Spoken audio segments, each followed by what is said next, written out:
سلام بچه خوشگلا، من اومدم. امروز میخوام براتون یه داستان خیلی قشنگ خوشگل تعریف کنم. اسم این داستان ما هست خرگوش و ماهی کوچولو. خب بریم که تعریف کنیم. ای بابا، مامان بزرگ چی میگی؟ بابا جون میخوام یه داستان برای بچه ها تعریف کنم. خودم بلدم کتاب و ورق بزنم، داستان تعریف کنم. خواهش میکنم برو بابا جون، بذار من داستانم رو تعریف کنم. ای بابا ورقاش گم شد. خب بیا بوست میکنم دیگه، برو بذار من داستانم رو تعریف کنم.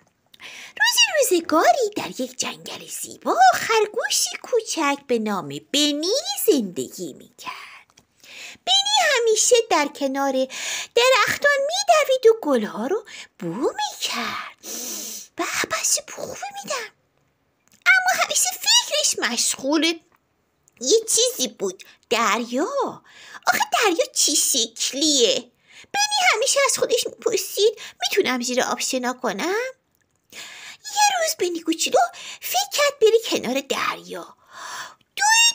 دوید تا به ساحل رسید.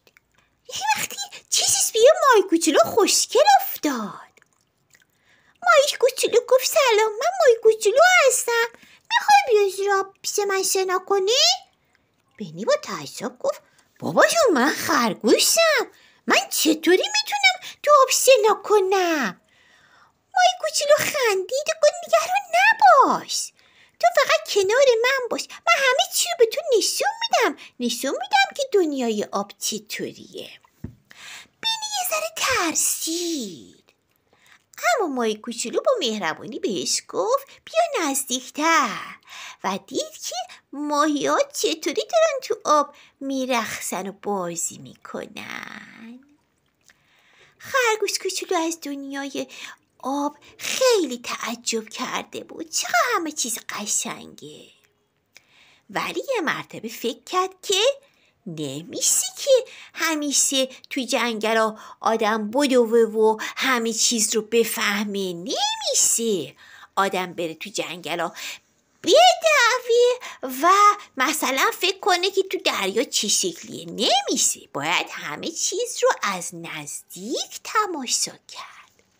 باید رفت و به همه چی فکر کرد. باید بری از جلو همه چیزو ببینی، ماهیا چی شکلیه، دریا چی شکلیه. بس دیگه بابا جون، من خسته شدم دیگه.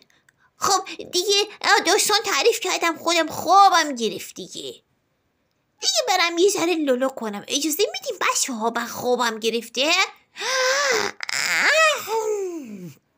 یه ذره هم عصبانی شدم، من برم لولا کنم بخوابم دیگه. یواش میخواد شب بشه، شما هم بریم بخوابین. من الان خوابیدم، چشامو زدم به خواب و ولی الکی میگم خوابیدم. دامم دیدین؟ تازه خونمم خیلی قشنگه، هیچکی مثل من خونه به این خوشگلی نداره. بچه های نازنین خوشگل، دوستتون دارم، دوباره میام پیشتون. بای بای.